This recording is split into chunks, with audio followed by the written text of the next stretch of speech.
પત્ર 38મો. વિક્રમ સંમત 1944.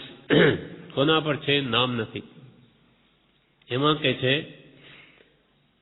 કોઈ મુમુક્ષુને, કૃપાળને વિચારણા ઉત્પન્ન થાય એના માટે જાણે પ્રશ્નો પૂછતા એવું લાગે છે. પહેલી વાત લખે છે, સહજ સ્વભાવે મુક્ત અત્યંત પ્રત્યક્ષ અનુભવ સ્વરૂપ આત્મા છે, તો પછી નાની પુરુષોએ આત્મા છે, આત્મા નિત્ય છે, બંધ છે, મોક્ષ છે, એ આદિ અનેક પ્રકારનું નિરૂપણ કરવું ઘટતું નહોતું. કૃપાલદેવ શું લખે? સહજ સ્વભાવે મુક્ત. આપણો આત્મા કેવો? દરેકનો સહજ સ્વભાવે મુક્ત. સ્વભાવે એટલે પોતે મૂળ સ્વરૂપે, નિશ્ચય નહીં, સહજ છે એનું સ્વરૂપ. સહજ સ્વભાવે તો મુક્ત છે. સહજ સ્વાભાવિક એટલે નિશ્ચય નહીંથી જો જોઈએ તો આત્મા મુક્ત સ્વરૂપ છે. એના અંદર કંઈ કર્મ એના અંદર ઘૂસી ગયા નથી. અત્યંત પ્રત્યક્ષ અનુભવ સ્વરૂપ આત્મા છે. જ્ઞાનીઓને આ દેહ કરતા પણ આત્મા વધારે પ્રત્યક્ષ દેખાય છે. કૃપાલદેવ એમ કે એમને તો આ દેહ કરતા આત્મા વધારે પ્રત્યક્ષ છે. પ્રભુશ્રી કે એમને પણ આ પહેલા આત્મા દેખાય છે, પછી આ શરીર દેખાય. શરીર તો મળદું દેખાય. એટલે જ્ઞાનીઓને દેહ કરતા પણ આત્મા અત્યંત પ્રત્યક્ષ અનુભવ સ્વરૂપ આત્મા છે. એમને તો અનુભવમાં આવે છે કે આત્મા નામનો પદાર્થ છે. તો પછી કે જ્યારે આત્મા મુક્ત જ છે અને અનુભવમાં આવે છે એમ જે કહે છે, તો પછી જ્ઞાનીઓએ આત્મા છે ને નિત્ય છે ને બંધ છે ને મોક્ષ છે એ આદિ અનેક પ્રકારનું નિરૂપણ શા માટે કર્યું? એ કરવું ઘટતું નહોતું. આત્મા પરમાત્મા રૂપ જ છે, મુક્ત જ છે, તો પછી આત્માને બંધ છે ને મોક્ષ છે ને શા માટે કહ્યું? તો કે નિશ્ચય નહે તો આત્મા પરમાત્મા જ છે, પણ વ્યવહારને નથી. જેમ કે આપણને મંત્ર આપ્યો, સહજાત્મ સ્વરૂપ પરમ ગુરુ. હું કેવો? સહજાત્મ સ્વરૂપ છું, શુદ્ધ આત્મ સ્વરૂપ પરમ ગુરુ પંચ પરમેશથી જેવો. એ તો નિશ્ચયની વાત થઈ, મૂળ સ્વરૂપે. પણ વર્તમાનમાં નહીં. વર્તમાનમાં તો મહામલિન છું. હું તો દોષ અનંતનો ભાજન છું. કરુણા મહામલિન છું. કપડું સફેદ પણ ઉપર મેલ હોય તો કેટલું મેલું દેખાય, પણ અંદર કપડું સફેદ છે. તેમાં આપણો આત્મા એ જે વાત કરી કે સ્વભાવથી મુક્ત છે, મેલ છે તે કપડાની એકમેક નથી થઈ ગયો દોરાની સાથે, પણ કપડું ને મેલ જુદા છે. તેમ આત્મા નિશ્ચય ને એ તો મુક્ત અત્યંત પ્રત્યક્ષ અનુભવ સ્વરૂપ આત્મા, પણ નાની પુરુષોએ જે 6 પદનું નિરૂપણ કર્યું તે આત્માની શુદ્ધિ કરવા માટે. જેમ આત્માનો મૂળ સ્વરૂપનું ધ્યાન આપણને સજાત્મ સ્વરૂપે આપ્યું, હવે એને શુદ્ધ કેમ કરવું, એ સ્વરૂપ કેમ પ્રગટાવવું? તો કે ભાઈ તમે આ 3 પાઠ રોજ બોલો, એમાં આ હે પ્રભુ આ 40 મોટા દોષ છે એ તમને ધ્યાનમાં આવશે અને કાઢશો તો એ સ્વરૂપ પ્રગટ થશે. એ મેલ કાઢશો તો દોષરૂપી મેલ. અને પાછો એ જે ઉપાય છે મેલ કાઢવાને જ્ઞાની કે એમ કરજો, બીજા કોઈને અજ્ઞાનીના કહેવા પણ મેં કરશો તો મેલ નહીં નીકળે. એટલે યમ નિયમમાં એ ભાવ બતાવ્યો કે યમ નિયમ સંયમ અનંત વાર કર્યો, કેમ સિદ્ધિ કેમ નહીં થઈ? તો કે બિન સદગુરુ કોઈને ભેદ લે. મુખ આગળ હે, તારા અંદર જ કેવળ જ્ઞાન છે, પણ બિન સદગુરુ કોઈને ભેદ લે. માટે પર પ્રેમ પ્રવાહ बढ़े प्रभु से तो सब आगम भेद सूर बसे. वह केवल को बीज, केवल ज्ञानનું બીજ જ્ઞાની કે સમકીત કેવળ જ્ઞાનનું બીજ નિજ કો અનુભવ બતલાઈ દીએ, પોતાને અનુભવમાં આવે. અને પછી હે ભગવાન આપ્યું ફરી આ મેલ ધોવા માટે. એ પ્રતિક્રમણનો ભાવ છે. માણસ માત્ર ભૂલને પાત્ર રોજે કેટલી જીવ હિંસા થાય તો એ પાપોથી કેમ નિવર્તવું? જેમ પ્રતિક્રમણ આપણે સંપ્રદાયમાં કરીએ તેમ ભાવથી કે હે ભગવાન બોલ, હે ભગવાન હું આવો પાપી છું, મૂઢ છું, નિરાશ્રિત છું, અનાથ છું. મેં કેવા કેવા કામ કર્યા, તમારા વચનોને લક્ષ્યમાં લીધા નહીં. એમ કરવાથી અને પશ્ચાતાપનો ભાવ જન્મે, એટલે આત્માના રહેલા કર્મો એ ઢીલા પડે છે, ખરી જાય છે, મોડા પડે. માટે આ 3 પાઠ જે છે તે આત્મશુદ્ધિ માટે બતાવે, સહજાત્મ સ્વરૂપ પ્રગટાવવા માટે. અને 7 વ્યસન ને 7 અભક્ષનો ત્યાગ છે એ તો પ્રાથમિક ભૂમિકા છે. આવો સદાચાર જીવનમાં ન હોય તો તે ધર્મ આરાધવાની યોગ્ય નથી. એટલે અહીંયા પણ એ જ વાત કરે છે કે આત્મા નિશ્ચયને પરમાત્મા જેવો ખરો, પણ વર્તમાનમાં તો મહામલિન હોવાથી તેને બંધ મોક્ષ બધું જાણવા માટે નિરૂપણ કર્યું છે. એટલે વ્યવહાર નહીંથી આ વાત કરી છે, કેવો દોષી છે વગેરે. વ્યવહાર નહીંથી જીવને બંધ છે કર્મનો, માટે તેને મોક્ષ પ્રાપ્તિ કરવી અત્યંત જરૂરી છે. હવે બીજો પ્રશ્ન, આત્મા જો અગમ અગોચર છે તો પછી કોઈને પ્રાપ્ત થવા યોગ્ય નથી, અને જો સુગમ સુગોચર છે તો પછી પ્રયત્ન ઘટતું નથી. આપણો આત્મા અગમ અગોચર છે, કહેવાય આની તમને ગમ નહીં પડે, અથવા અગોચર દ્રષ્ટિમાં નહીં આવે, દ્રષ્ટિથી અગોચર છે તો પછી કોઈને પ્રાપ્ત થવા યોગ્ય નથી. આત્મા જ્યારે અગમ્ય છે, અગોચર છે તો પછી કોઈને પણ એની પ્રાપ્તિ ન થાય, એમ પ્રશ્ન કર્યો વિચારવા માટે. અને જો સુગમ સુગોચર છે તો પછી પ્રયત્ન કરવું ઘટતું નથી, કે આત્મા તો સુગમ આરામથી જાણી શકાય, અને સુગોચર એને જાણી શકાય, જોઈ શકાય, બધું જ છે, તો પછી કે પ્રયત્ન કરવાની શી જરૂર. આના વિશે કૃપાલદેવે ખુલાસો પત્રાંક 647 કર્યો છે કે આત્મા અગમ અગોચર કેવી રીતે, તે અહીંયા જણાવે છે. 486 પાન ઉપર કે છે, પત્રાંક 647 મુંબઈ 1951. કૃપાલદેવ લખે છે, અગમ અગોચર નિર્વાણ માર્ગ છે. નિર્વાણ માર્ગ, મોક્ષનો માર્ગ, તે અગમ એટલે પોતાની મેળે સમજ પડે એવો નથી, એટલે અગમ કહ્યું, અગમ્ય. અને અગોચર એટલે દ્રષ્ટિગોચર થાય એવો નથી, આંખથી ન દેખાય મોક્ષનો માર્ગ. અગમ અગોચર નિર્વાણ માર્ગ છે, એમાં સંશય નથી, એમાં કોઈ શંકાને સ્થાન નથી. પોતાની શક્તિએ સદગુરુના આશ્રય વિના તે માર્ગ શોધવો અશક્ય છે. પોતાની શક્તિએ, સ્વમતી કલ્પનાએ અને સદગુરુના આશ્રય વિના, એમનું શરણ લીધા વિના તે મોક્ષનો માર્ગ શોધવો અશક્ય છે. એટલે પોતાને તેની સમજણ છે માનતો હોય તો એ કદી પ્રાપ્ત નહીં થાય. એમ વારંવાર દેખાય છે, અનંતકાળથી રજડે છે. કૃપાલથી અનંતકાળથી જીવ નિચ્છંદે ચાલી પરિશ્રમ કરે તો પણ પોતે પોતાથી જ્ઞાન પામે નહીં. જ્યારે જ્ઞાનીની આજ્ઞાનો આરાધક અંતર મુહૂર્તમાં પણ કેવળ જ્ઞાન પામે, અને સ્વચ્છંદે અનંતા ભવ ગયા છતાં ન પામી શક્યો, માટે અગમ અગોચર છે. તે કે સદગુરુના આશ્રય વગર કદી પ્રાપ્ત ન થાય. પણ શ્રી સદગુરુ ચરણના આશ્રય કરી બોધ બીજની પ્રાપ્તિ થઈ હોય એવા પુરુષને પણ સદગુરુના સમાગમનું આરાધન નિત્ય કર્તવ્ય છે. જેને જ્ઞાન પ્રાપ્ત થઈ ગયું એને પણ સદગુરુનો આશ્રય જોઈએ, નહીં તો એનું જ્ઞાન પણ જતું રહે.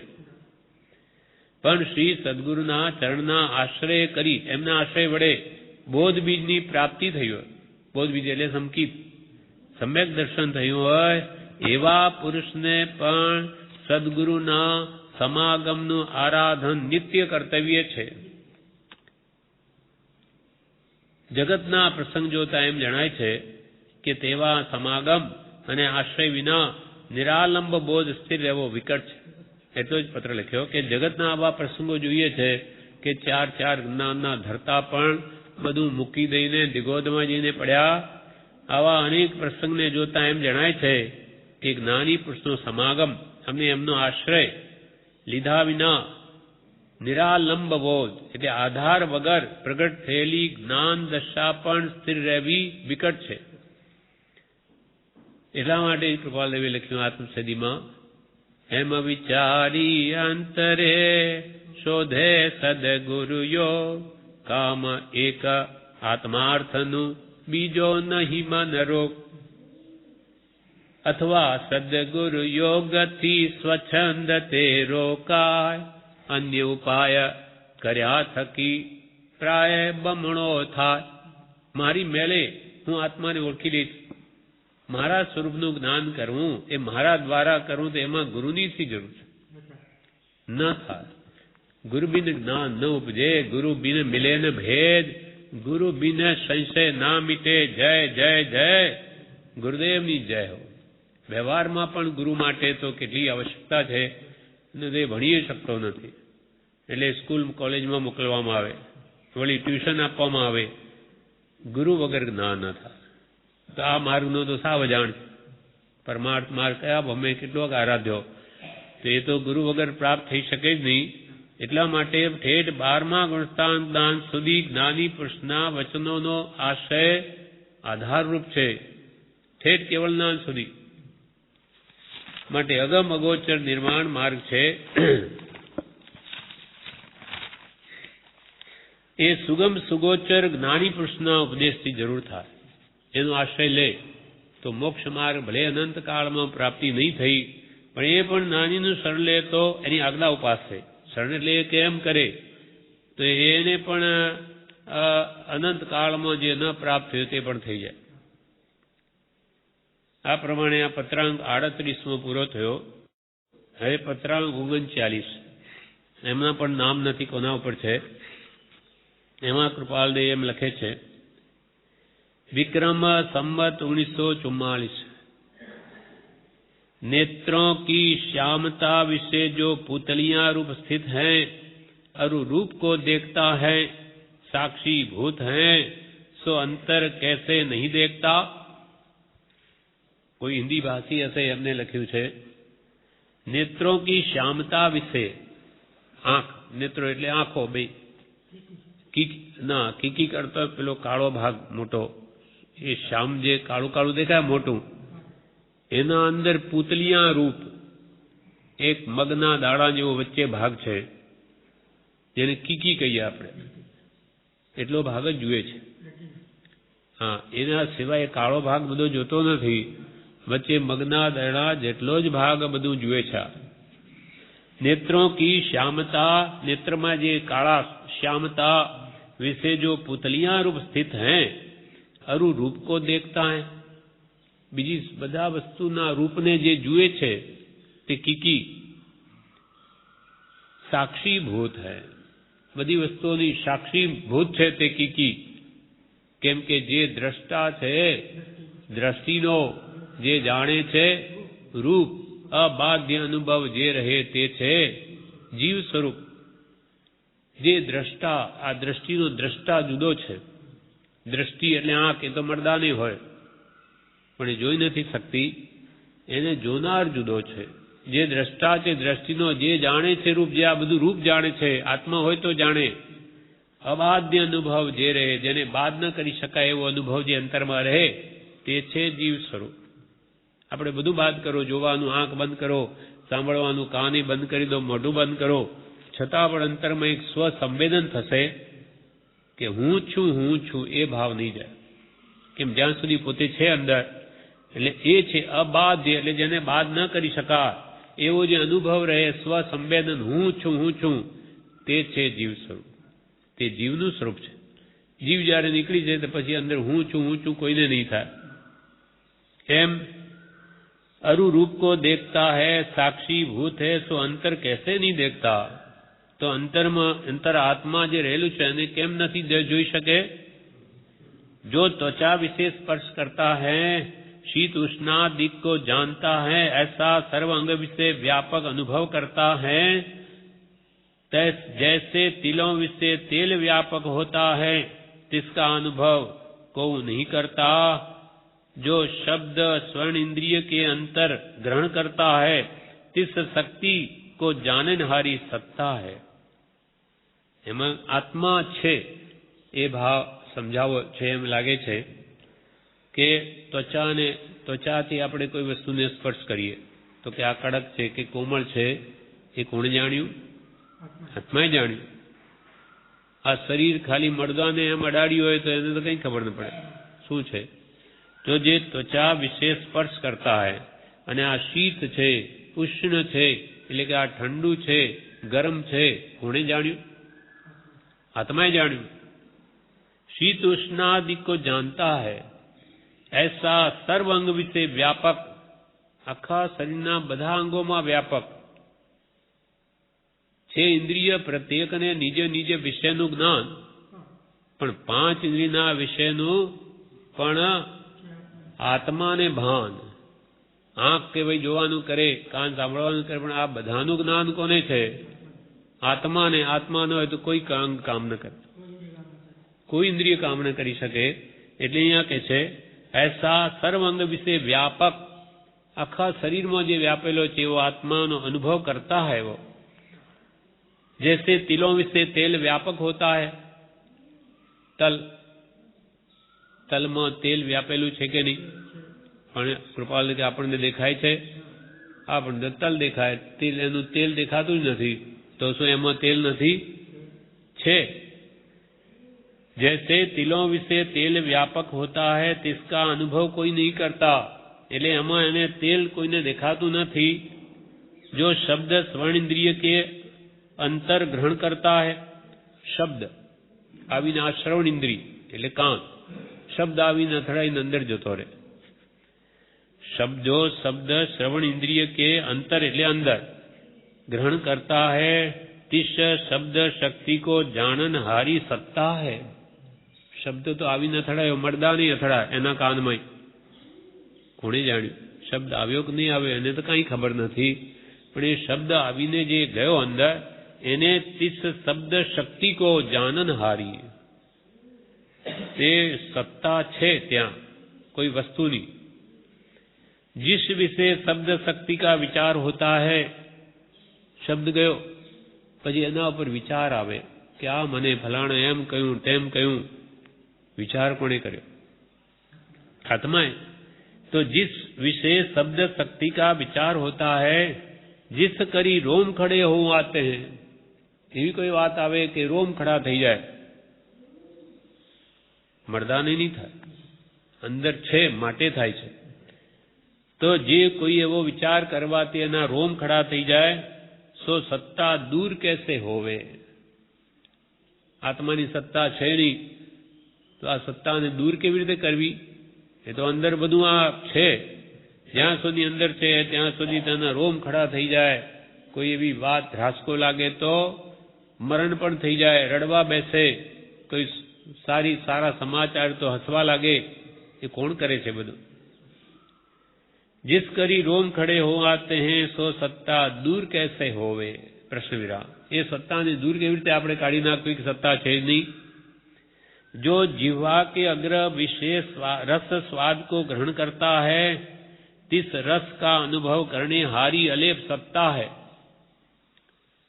जीवा એટલે જીભ, જીભના અગ્ર ભાગમાં આપણે કોઈ પણ રસવાળા પદાર્થ મૂકીએ, કેરીનો રસ મૂકીએ, લીંબુનો મૂકીએ, સંતરાનો મૂકીએ, तो जो जीवा के अग्र विषय रस स्वाद को ग्रहण करता है કે ભાઈ અખાટું છે, ખારું છે, તીખું છે, એ કોણે અનુભવ કર્યો?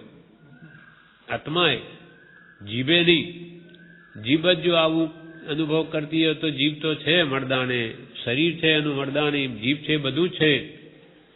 जो जीवा के अग्र विषय रस स्वाद को ग्रहण करता है, तिस रस का अनुभव करने हारी, ते रसनो अनुभव करवा वाली अलेप सत्ता है। अलेप એટલે પોતે લેપાતી નથી એવી આત્મસત્તા છે। એ આત્મા તે રસમય નથી બની ગયો કે ભાઈ ખાટો રસ એને અનુભવ એટલે આત્મા ખાટો થઈ ગયો, મીઠો રસ અનુભવ મીઠો થઈ ગયો। એ તો એનાથી જુદો જ રહે છે। એનો જે સ્વાદ છે જણાવે છે, જે જીભને ખબર નથી। तिस रस का अनुभव करने हारी अलेप सत्ता है, सो सन्मुख कैसे न होवे?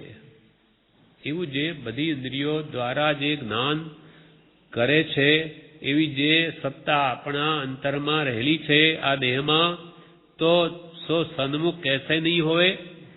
તે આત્માની પ્રાપ્તિ કેમ નહીં થાય? અથવા તે આત્માને કેમ ન સમજી શકાય? वेद वेदांत सप्त सिद्धांत पुराण गीता करी जो ज्ञेय जानने योग्य आत्मा है, जिसको जब जाना तब विश्राम कैसे न होवे।